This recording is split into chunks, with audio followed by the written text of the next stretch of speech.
Radio Republik Indonesia Cirebon dengan berita daerah. Menurut saya terganggu, Pak. Kenapa? Ya, itu kan sebetulnya kayak buat mata pencarian sih, bukan orang yang butuh sih, Pak. Sampai 2,5 meter kalau di sini. Di utaranya Cirebon, Laut Jawa, sampai ke daerah, kalau di sini dari Cirebon Kabupaten sampai ke Brebes. Sari berita, permasalahan PGOT dan manusia silver masih sangat sulit diatasi. TNI Angkatan Laut Lanal Cirebon himbau nelayan mewaspadai cuaca ekstrim di lautan. Saya M. Subhan, inilah berita daerah selengkapnya.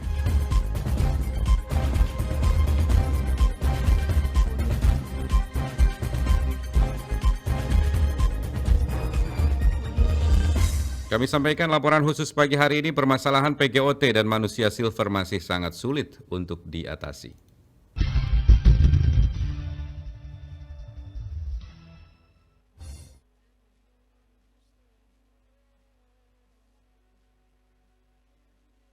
Pendengar, sebelum kami hadirkan laporan khusus pagi hari ini, kami akan hadirkan terlebih dahulu beberapa pendapat masyarakat mengenai maraknya orang-orang yang meminta-minta di lampu merah yang berhasil kami himpun. Berikut ini. Nama Tian, profesi karyawan swasta. Kalau terganggu secara langsung sih memang tidak, namun saya berharap dari pihak-pihak terkait untuk lebih menertibkan lagi. Karena pada dasarnya mereka juga harus menyadari bahwa apa yang mereka lakukan itu rawan dengan kecelakaan lalu lintas. Terus juga kepada masyarakat yang sekiranya merasa terganggu, ya silakan melaporkan ke pihak-pihak terkait agar adanya manusia silver dan anak-anak abang itu merasakan kita juga sebagai pengguna jalan atau masyarakat.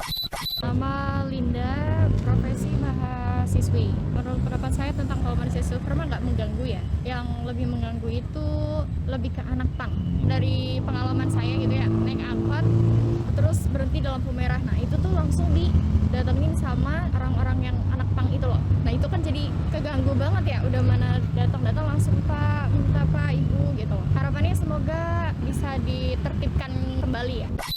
Nama saya Sakti, profesi karyawan swasta. Ya untuk mengganggu sih enggak ya, enggak terlalu mengganggu lah. Cuma kan memang harus ada perhatian dari dinas-dinas terkait lah, pihak-pihak terkait mengenai manusia silver dan juga anak-anak pangan. Ya mereka juga manusia lah, sama aja sama kayak kita, pengen mungkin nyari uang lah. Cuma kan mesti harus ditertibkan lagi gitu.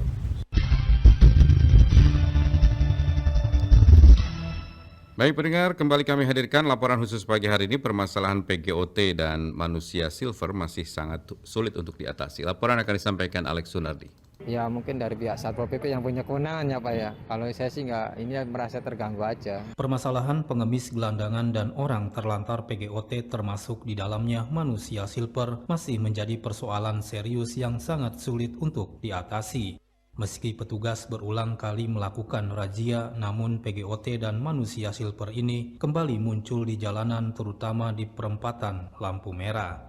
Terkait keberadaan PGOT dan manusia silver, salah satu warga kota Cirebon, Hairul, merasa terganggu dengan keberadaan mereka sehingga berharap petugas yang berwenang untuk menertibkan keberadaan PGOT maupun manusia silver. Menurut saya terganggu, Pak. Kenapa? Ya itu kan sebetulnya kayak buat mata pencarian sih, bukan orang yang butuh sih, Pak. Ya mungkin dari pihak Satpol PP yang punya kewenangan ya, Pak ya. Kalau saya sih nggak, ini merasa terganggu aja. Sementara Kepala Bidang Ketertiban Umum dan Ketentraman Masyarakat Satpol PP Kabupaten Cirebon, Dadang Priyono mengatakan untuk menangani permasalahan PGOT dan manusia silver harus melibatkan semua unsur yang terkait karena Satpol PP hanya bertindak menegakkan peraturan daerah. Kita memang belum ada kerjasama dengan lembaga-lembaga yang mungkin mengangkat segmen mereka untuk diberi pelatihan intensif, kemudian juga ada keberlanjutan gitu kan. Nggak hanya instan saja, tangkap, bina, habis itu udah didata, habis itu diberi pelatihan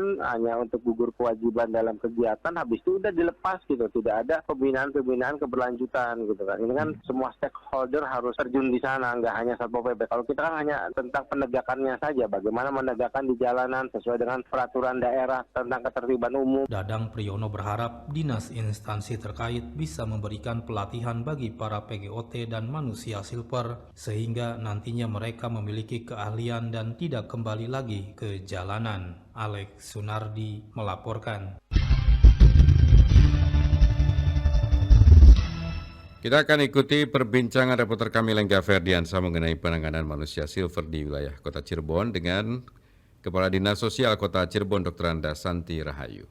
Bu Kadis, terkait manusia silver nih di Kota Cirebon marak kalau kita dilihat di setiap tempatan lampu merah nih Bu Kadis. Keberadaan mereka tentunya sangat mengganggu dengan keindahan Kota Cirebon khususnya nih. Betul. Juga dengan para pengendara yang membuat tidak nyaman nih Bu Kadis. Di Dinas Sosial sendiri apakah ada upaya nih Bu Kadis untuk menangani persoalan ini nih Bu Kadis? Ya, jadi gini, itu mungkin salah satu masalah yang ada di Kota Cirebon. Penanganan masalah khususnya untuk yang berbadan silver itu tidak bisa ditangani hanya satu dinas, khususnya dinas sosial tidak, tapi kami juga harus berkolaborasi, bersinergi, bekerja sama dengan SKPD lain. Kalau misalnya dengan yang manusia silver ini kita sudah biasa dilakukan oleh kerjasama dengan misalnya Satpol PP. Satpol PP ini adalah SKPD yang untuk mengamankan, itu kan kasarnya mah ketertiban ya. Jadi untuk bisa mengamankan ketertiban karena masyarakat merasa mungkin ada yang terganggu dengan kehadiran mereka. Jadi itu adalah tupoksi daripada Pol PP, dan selama ini juga kita sering dipanggil sama Pol PP, sering dipanggil dengan Pol PP. Kalau misalnya Pol PP pagi-pagi merazia, itu adalah salah satunya ada manusia silver. Kalau gitu, kita biasanya dipanggil sesudah mereka merazia, kita dipanggil. Dinas sosial merapat ke Pol PP untuk melakukan. Nah, itulah baru peran di situ. Sesudah ditangkap oleh Pol PP, peran Dinas Sosial baru melakukan asesmen. Asesmen itu artinya kita menggali potensi yang ada di manusia silver itu. Misalnya dengan kita bertanya apakah dia itu warga Kota Cirebon, terus alasan kenapa dia bisa pakai manusia silver. Pokoknya kita gali apa yang ada di dalam diri manusia silvernya itu sendiri. Kalau misalnya itu adalah warga Kota Cirebon, kita ada pembinaan, kita ngasih motivasi, kita kasih masukan ke dia, atau kalau perlu kita dipanggil ke orang tuanya, kita kembalikan kepada orang tuanya dengan catatan kita memberikan masukan-masukan yang kaitannya dengan misalnya kalau misalnya badan kita dilumuri oleh kimia silver itu kita betapa rusak. Jadi kita kasih masukan-masukan yang supaya si anak silver ini supaya tidak mengulangi lagi. Nah, kalau misalnya kita hasil asesmen itu dia orang luar kota misalnya, kita biasanya mengembalikan ke tempat asal. Misalnya dia itu warga Bandung misalnya. Nah, warga Bandung kita catat alamatnya. Kalau perlu kita koordinasi dengan Dinas Sosial Bandung. Kita biasanya kita kembalikan ke tempat asal. Paling itu peran Dinas Sosial hanya itu. Baik, Bu Kadis, persoalan ini kan sudah lama nih, dan baik itu Dinas Sosial maupun Satpol PP juga telah melakukan razia dan asesmen seperti yang Bu Kadis tadi katakan. Tapi mereka ini masih saja terjun ke jalan ini. Apa yang menjadi minat mereka untuk kembali ke jalan nih Bu Kadis? Iya, biasanya yang saya lihat itu mereka beda orang loh. Jadi mungkin mereka dia udah kena razia, udah kita kembalikan, udah diselesaikan masalah satu. Nih muncul lagi, datang lagi, itu biasanya beda orang. Beda orang. Jadi ya kita susahnya harusnya di stop di mana? Iya, jadi mobile tuh orangnya. Jadi tidak hanya jarang kita temuin manusia silver yang sudah kita bina itu udah kita ketangkap lagi. Jadi biasanya itu ada orang baru lagi.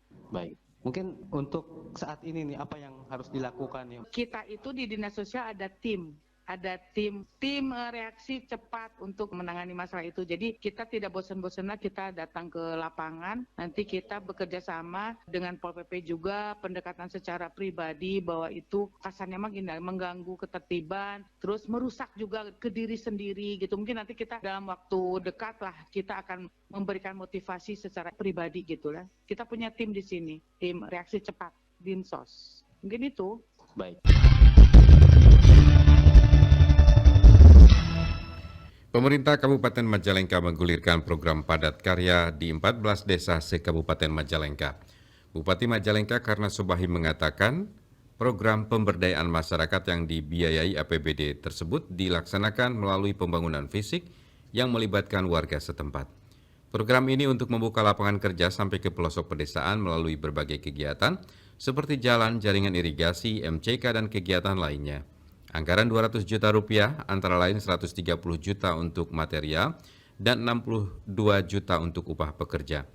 Program pemberdayaan masyarakat diharapkan dapat mendorong partisipasi dan penghasilan rakyat, serta menciptakan lapangan kerja jangka pendek. Selain itu juga terus berlanjut dan rakyat akan merasa diberdayakan dan diberikan penghasilan, sehingga secara tidak langsung dapat mendukung pemulihan ekonomi nasional.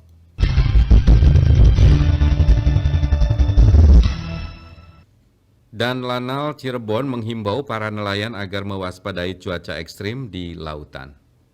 Cuaca ya halangannya. Kalau dengan nelayan maupun dengan perompakan sementara aman terkendali. Tidak ada masalah-masalah serius. Sejak beberapa pekan terakhir cuaca ekstrim terjadi di Laut Cirebon. Bahkan cuaca ekstrim tersebut disertai angin kencang dan sulit diprediksi karena terjadi secara mendadak akibat perubahan angin yang tidak menentu. Hal tersebut diungkapkan dan Lanal Cirebon Letkol Laut P. Ainul Muslimin kepada RRI. Menurutnya, cuaca ekstrim disertai angin kencang mengakibatkan gelombang ombak tinggi di Laut Cirebon hingga dapat mengancam keselamatan nelayan yang sedang mencari ikan. Bahkan terkadang ketinggian ombak di Laut Cirebon mencapai 2,5 meter. Cuaca ya halangannya. Kalau dengan nelayan maupun dengan perompakan sementara aman terkendali. Tidak ada masalah-masalah serius yang mengganggu sampai keamanan maupun pengguna laut di wilayah Cirebon. Kalau cuaca saat ini kan pancaroba. Jadi kadang-kadang satu hari tenang, besoknya satu hari gelombang tinggi. Jadi harus kita pantau terus BMKG bagi para nelayan, terutama nelayan kecil, agar tidak melaut bila cuaca tinggi. Bagi sampai 2,5 meter kalau di sini. Di utaranya Cirebon, Laut Jawa, sampai ke daerah kalau ini dari Cirebon Kabupaten sampai ke Brebes. Kita bisa lewat radio ya. Selama ini lewat radio maupun kita lewat di pangkalan-pangkalan. Baik itu kalau untuk nelayan kan ada perkumpulan nelayan tuh. Kita sosialisasikan melalui para pembina, para aparat-aparat setempat yang stakeholder terkait lah ini. Selama pancaroba selalu monitor perkembangan BMKG. Bila memang ada himbauan untuk tidak melaut agar dipatuhi untuk keamanan dari nelayan maupun dari para pengguna laut sendiri. Kalau cuaca baik, otomatis kita bisa melaut dan hasilnya bagus. Kalau emang cuaca tidak baik, jadinya hasilnya menurun karena memang tidak bisa melaut kita ininya. Hanya kapal besar yang bisa melaut. Lebih lanjut, dan Lanal Cirebon Letkol Laut P. Ainul Muslimin menegaskan terus berkoordinasi dengan seluruh instansi terkait serta melakukan patroli di laut sekaligus menghimbau para nelayan dalam berbagai hal agar lebih waspada. Aji Satria melaporkan. RRI Cirebon siap bermitra dengan memberikan ruang ekspresi bagi kelompok informasi masyarakat atau KIM. Masyarakat, rakyat itu akan mendapatkan informasi yang sehat. Radio Republik Indonesia RRI telah berperan dalam penyebaran informasi. Sumber informasi yang tersampaikan kepada masyarakat sejak Orde Baru, diantaranya dari Juru Penerangan atau Jupen. Berganti zaman, Jupen tersebut berubah warna menjadi Kelompok Informasi Masyarakat atau KIM. Hal ini dikatakan Kepala RRI Cirebon Muhammad Yusridarto menyikapi sinergitas informasi bersama KIM. Menurutnya RRI sebagai lembaga publik tentu memberikan ruang seluas mungkin bagi siapapun untuk menyampaikan pesan demi kemajuan bangsa Indonesia. Untuk itu pihaknya siap berkolaborasi dengan KIM untuk menghalau berbagai informasi negatif yang masif di media sosial. Kami kasih ruang, kita berdayakan mereka. Jadi minimal mengkanter informasi yang berseliweran di media sosial yang tanpa arah itu. KIM salah satu tugasnya, RRI juga salah tugasnya, Kominfo juga tugasnya. Sehingga kita bergandengan tangan bertiga bagaimana mereka diberi panggung untuk menyampaikan informasinya, komunikasinya, sehingga masyarakat, rakyat itu akan mendapatkan informasi yang sehat. Karena itu sebenarnya yang dibutuhkan oleh masyarakat Indonesia, bukan ujaran kebencian. Dunia sekarang kan dampak negatif lah dari globalisasi itu. Kami RRI, Kominfo dan KIM akan coba minimal lah berupaya mengurangi menekan negatif itu dan memberi panggung kepada KIM untuk berekspresi di RRI. Sementara Kepala Dinas Komunikasi dan Informatika Diskominfo Kabupaten Cirebon, Nanan Abdul Manan, menyampaikan harapan agar KIM dapat menjaga sinergitas bersama Diskominfo. Harapan kami dari Diskominfo, KIM bisa berkiprah lebih luas. Bagaimana ke depan keterbukaan informasi, kemudian juga bagaimana melakukan pendampingan terhadap teman-teman yang sampai di desa agar bisa memfilter informasi-informasi mana yang benar, kemudian juga berita yang masuk ke dalam klasifikasi hoax. Dan ada lagi yang terpenting adalah bagaimana teman-teman KIM ini bisa menjaga sinergitas antara Diskominfo dengan teman-teman KIM dalam hal penyampaian informasi-informasi yang seringkali terjadi ada sumbatan-sumbatan. Ditambahkan Nanan Abdul Manan, ke depan pihaknya akan melakukan sinergitas dengan KIM yang dipadu-padankan bersama PPID pada masing-masing dinas instansi di lingkungan Pemkab Cirebon, sehingga berbagai permasalahan atau isu yang muncul di tengah masyarakat bisa tersampaikan dengan baik melalui sinergitas Diskominfo, PPID, dan KIM. Aura Aulia melaporkan.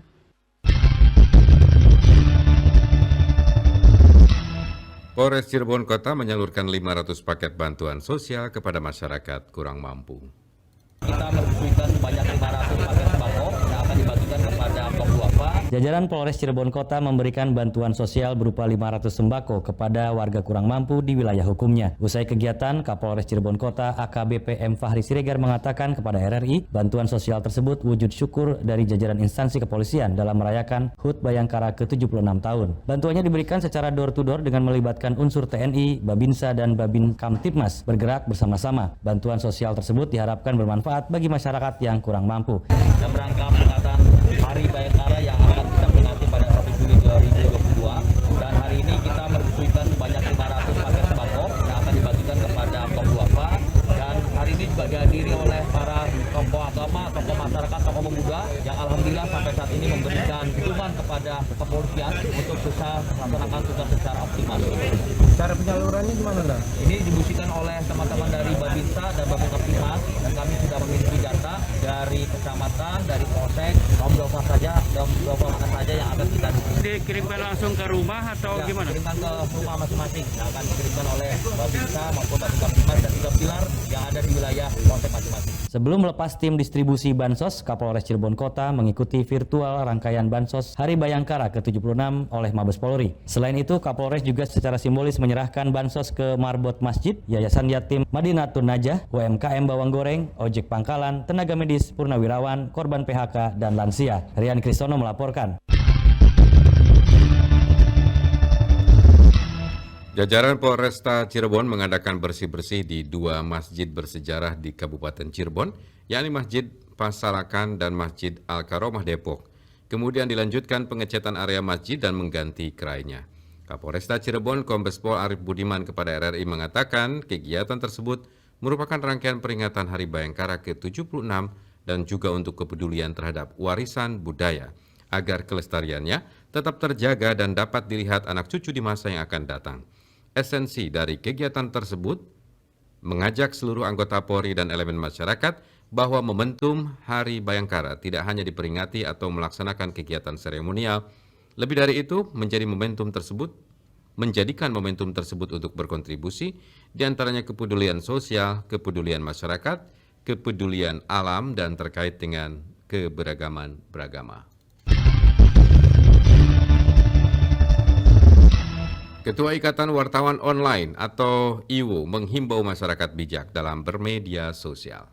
Kalau memang isinya sekedar ujaran kebencian, saya harap tidak usah dibagikan kembali kepada orang-orang. Seluruh masyarakat tanpa terkecuali diharapkan lebih bijak dalam menggunakan media sosial. Harapan tersebut disampaikan Ketua Ikatan Wartawan Online atau IWO Cirebon Raya Muslimin terkait peringatan International Day for Countering Hate Speech atau Hari Internasional untuk melawan ujaran kebencian beberapa waktu yang lalu. Pada RRI Muslimin menegaskan masyarakat harus waspada dan jangan sampai berlebihan dalam menggunakan media sosial. Berpikir lebih bijak jika ingin memposting ujaran dan sebagainya. Jangan sampai ujarannya adalah hoax atau tidak benar, bahkan mengarah kepada kebencian. Harapan agar masyarakat bisa lebih bijak lagi dalam menggunakan medsos. Kemudian saat men-sharing atau membagikan berita-berita yang belum jelas narasumbernya, belum jelas sumbernya, maka diharapkan agar tidak membagikan lagi kepada orang lain. Baca terlebih dahulu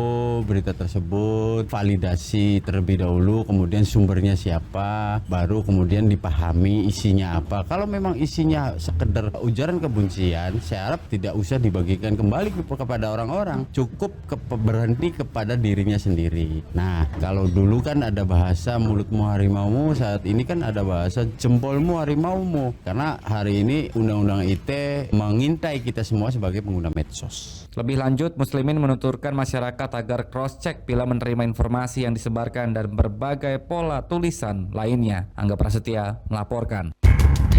Berita olahraga. Berita olahraga.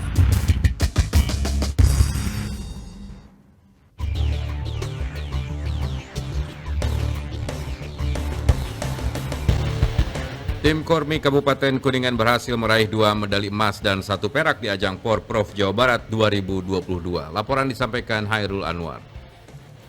Durasi waktunya juga cukup mepet juga sih, tapi dengan waktu yang cukup singkat, tapi alhamdulillah bisa menorehkan prestasi. Atlet binaan Asosiasi Lari Trail Indonesia atau ALTI Kuningan berhasil menorehkan prestasi dalam lomba kebut gunung pada Festival Olahraga Rekreasi Masyarakat tingkat Jawa Barat Soreang, Kabupaten Bandung. Ketua Pemkab ALTI Kuningan, Tommy Indra Mulyawan, mengatakan dalam ajang tersebut atlet berhasil meraih juara 1 beregu putra dan juara 2 beregu putri. Atas prestasi tersebut, pihaknya berharap atlet lari trail di Kabupaten Kuningan bisa berkiprah di tingkat provinsi maupun nasional. Sementara itu, Ketua Asosiasi Olahraga Pendakian Gunung Indonesia (OKI) Indra Bayu Permana merasa bangga atas pencapaian prestasi yang telah diraih para atlet. Dikatakan Indra, dengan adanya Gunung Ciremai, maka Kabupaten Kuningan memiliki potensi sebagai tempat berlatih para atlet. Alhamdulillah, itu kan event Porprov ya, Porprov tingkat Jawa Barat, Pormi, ada berbagai kecabangan yang dilombakan. Dan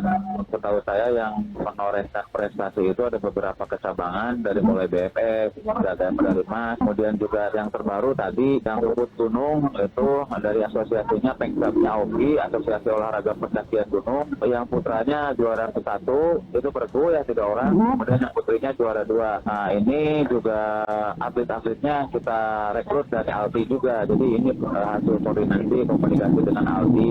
ALTI itu ketuanya Pak Tommy, kebetulan OKI itu saya selaku ketuanya, dan alhamdulillah ya walaupun sebetulnya mah persiapan ya kita siapkan sematang mungkin, hanya mungkin durasi waktunya juga cukup mepet juga sih, tapi dengan waktu yang cukup singkat, tapi alhamdulillah bisa menorehkan prestasi. Ketua Kormi Kabupaten Kuningan, Ika Rahmatika, yang juga istri Bupati Kuningan, menyampaikan apresiasi untuk semua atlet yang berkiprah di ajang Porprov Kormi Jabar 2022. Dalam ajang Porprov Kormi Jabar, Kabupaten Kuningan mengirimkan atlet dari 7 cabang olahraga masyarakat dengan hasil yang membanggakan dengan 2 medali emas dan 1 perak. Meski sebagai organisasi baru, Kormi Kabupaten Kuningan sudah mampu berbicara di ajang Porprov Jabar dan berharap ke depan Kormi akan lebih berkembang dan dapat mengakomodir olahraga yang ada di masyarakat dengan semangat moto sehat, bugar, gembira, dan luar biasa. Heru Anwar melaporkan. Laporan Hairul Anwar mengakhiri seluruh rangkaian berita daerah pagi hari ini. Saya M. Subhan, selamat pagi.